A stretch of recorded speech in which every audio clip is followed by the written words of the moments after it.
Abi hoş geldin. Hocam hoş bulduk. Nasılsın? İyiyim, sen nasılsın? İyiyim ben de. Havalar soğuk ama içimizi ısıtan bir Kızılcık Şerbeti bölümüyle karşınızdayız. Bu hafta 2 bölüm sonra inceleme yapmak istedik. Çünkü öyle bir bölüm izledik ki... Abi ne izledik ya? İnanılmazdı. Ya gerçekten Eline sen bana yazmıştın daha önce izlediğin için. Ben açtım bölümü. İncelemeden önceki 2-3 saat öncesinde ben açtım bölümü ve dedim ki vay be. Sonra bir Ekşi'ye bir girdim. Bak biz cumartesi çekiyoruz videoyu. 17 sayfa entry var. Dünkü bölümle ilgili. 17 sayfa entry. Her yer Kızılcık Şerbeti'ydi. Şok oldum. Dedim acaba Yalı Çapkını yayınlanmadı mı bu hafta falan. Ama ilmek ilmekte ördüler. Çok sıkıcı bölümler de izlettiler. Bedelini biz ödedik biraz ama sanki bu bölüm sezonun en iyi bölümüydü. Şu bölümü bana deseler ki sezon finali olacak, Yerim. ben de yerim. Mesela şu an deseler ki biz bir ay ara veriyoruz Kızılcık Şerbeti'ne. Hani fragmanında gördünüz ama onu zaten bir ay sonra yeni bölümünü yayınlayacağız deseler. Tamam derim çünkü gerçekten tam bir final. Tam sezon finaliydi dediğin gibi. Her şey vardı ya. Boşanma mevzuları, büyük bir sırrın ortaya çıkışı, uzun zamandır sağlığı kötü olan bir karakterin şimdi artık ölecek mi ölmeyecek mi mevzusuna gelmesi ve oğlunun bunu kabul etme süreci falan derken yan hikayelerin de aslında bu hikayeyle çok paralel ilerlemesi. Senaryo başarısı bir bölüm izledik yani. Şimdi şöyle, önceki bölümde ne olmuştu? Abdullah Bey dedi ki evlenme, ben boşanacağım. Ne oluyor ya falan dedik biz hatta. Çok güzel bir hikaye kurgusuyla başladı bu son bölüm. Yani 45 dakika boyunca Alev ve Abdullah'ı göstermeyerek güzel bir gizem yarattılar. Ne oluyor ya dedik yani. Bölüm bir açıldı. Akşam olmuş. Herkes konakta toplanıyor yavaş yavaş ve Abdullah Bey ortada yok. Diğer kanatta da Sönmez Hanım kafayı yemiş durumda. Nerede bu Alev diye.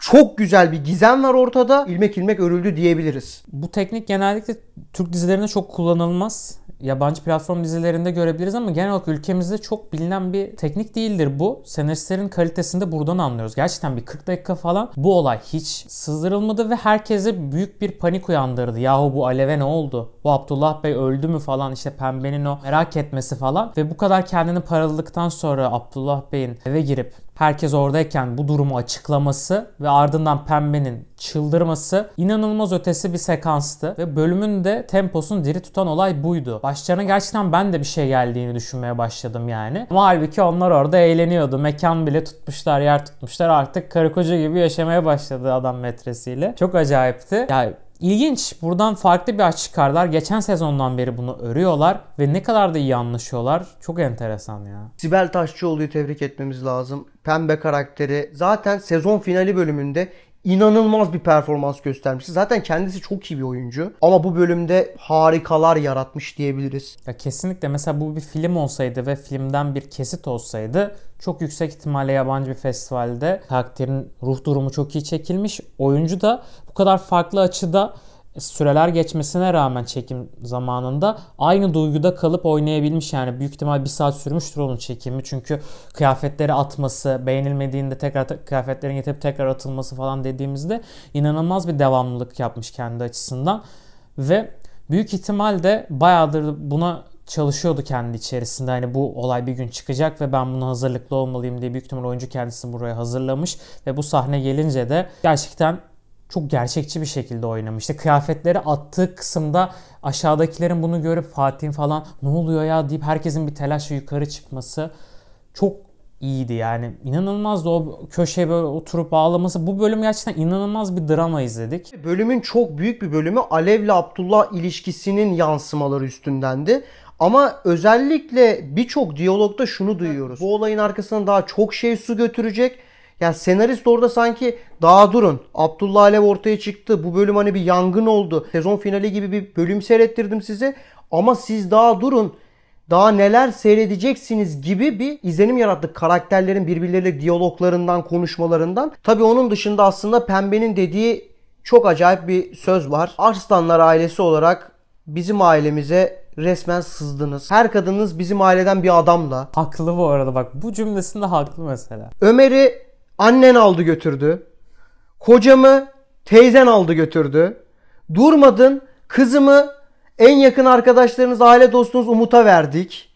Durmadınız, Babanız çıktı, Ömer'in eski eşiyle evlendi. Ya siz nesiniz ya, parazit misiniz siz gibi çok güzel bir çıkışı var ve çok haklı. Öfkeyle söylemedi bu arada. Hani Fatih diyor ya, anneme ne bakıyorsun işte, o neler yaşadı işte sabah, o yüzden öyle diyordur falan diyordu. Ama aslında Doğa'yı zaten sevmiyordu. Çocuğun annesiyle gelin arasında hep böyle şeyler olur ya. O tarz bir mevzu vardı ama genel olarak onun yaşayış tarzını da sevmiyor. Gece dışarı çıkmasını da sevmiyor Doğan'ın falan. Ondan bir irite olması var zaten Pembe Hanım'ın ve bu bölüm tuz biber oldu buna. Ya bunları bu olaylardan sonra tekrar söylemesi mesela çok birbirine tutarlı hareketler. O da mesela şaşırtmadı. Hı hı. Şey de beni şaşırtmadı. Nilay hep onun tarafında ya. Pembe Hanım'ın gelip işte bu olaylardan sonra üstünde işte siyah kıyafette gelip Nilay'a teşekkür etmesi ve saflığını hani belli etmesi, onu artık daha çok önemsediğini, onu hep yanında durduğunu belli etmesi falan da tabii tutarlı bir şeydi karakter açısından. Bu çekimden önce en beğendiğin sahnenin Nilay'ın telefon sahnesi olduğunu söyledin abi. Neden? Çünkü ben gerçekten arama yapacağını beklemiyordum onu izlerken. Aradı, bağlandı ve yayını da hemen kesmediler ve her yere çıktı olay. İşte çok güzel, bakın ana hikayenizdeki olay bütün karakterlerin hikayelerine sirayet ediyor ve o olay çevresinde toparlanıyorsun. Yani bir düzene oturtuyorsun. Bir ortada bir olay var. Diğer karakterlerin hikayeleri akarken sağlı, sollu, arkalı. Bir anda hepsi buna dönüyor. Bütün odak buna dönüyor ve bütün karakterler bu olay üzerinden konuşuyor.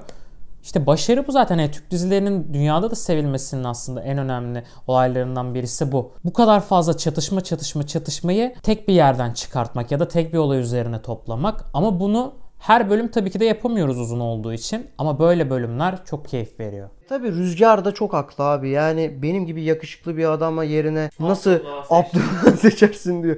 O kadar haklı bir isyan ki. İşte kadınlar galiba çok tipe bakmıyorlar ama biz erkekler gibi ya, değil mi? Ama orada şöyle bir durum var. Yani Alev'in bir baba sorunu var. Tabii daddy issues derler ya, yani ondaki şefkati, o bilgiyi, ondan hep bir şeyler öğrenmeyi ve naif yapısını sevdiği için ve bunu daha önce bir babada da görmediği için veya hayatındaki hiçbir erkekte de görmediği için ilgi duyuyordu ve bu ilgi büyüyerek sevgiye ve aşka dönüştü. Tabii ki de karakterin kendi açısından tutarlı bir şey. Abdullah Bey'de de tam tersi aslında. İstemediği bir hayatı yaşıyordu bahsettiğin gibi. Şimdi aslında ilk defa kendisini seçebileceği bir hayatı yaşamak istiyor. Buna da adım atmaya korkan bir adam vardı.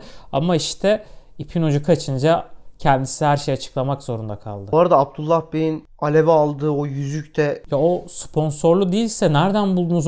Öyle bir kutu mu varmış? Ben çok uzağım bu mevzulara. Ya, kutuyu bırak, o yüzüğün taşı ne? Kafamız kadar taş abi. Ne o yani? Ya Gold Yapım gerçekten demiş ki tamam ya, bu sahne çok önemli. Prodüksiyon ne kadarsa gidin alın. Türkiye'deki en güzel yüzük ne mi? En pahalı yüzük ne? Gelin alın, bu bölümü yapıyoruz. Öyle bir evlilik teklifi de olmaz yani gerçekten. Bir de şunu söylemek lazım. Alev'in şu özelliğini çok beğendim. Yani imam nikahı bile kıymam. Çünkü sen resmi olarak boşanmadın. Sen bir boşan. Tam dini nikahı da kıyarız. Normali de kıyarız. Ama sen boşanmadan evlenmeyeceğiz. Yani herhangi bir şey olmayacak demeye getirdi. Yani ben kapama olmam dedi. Ben metres olmam dedi. O da mesela çok önemli bir detaydı. Tabii ne oldu sonra?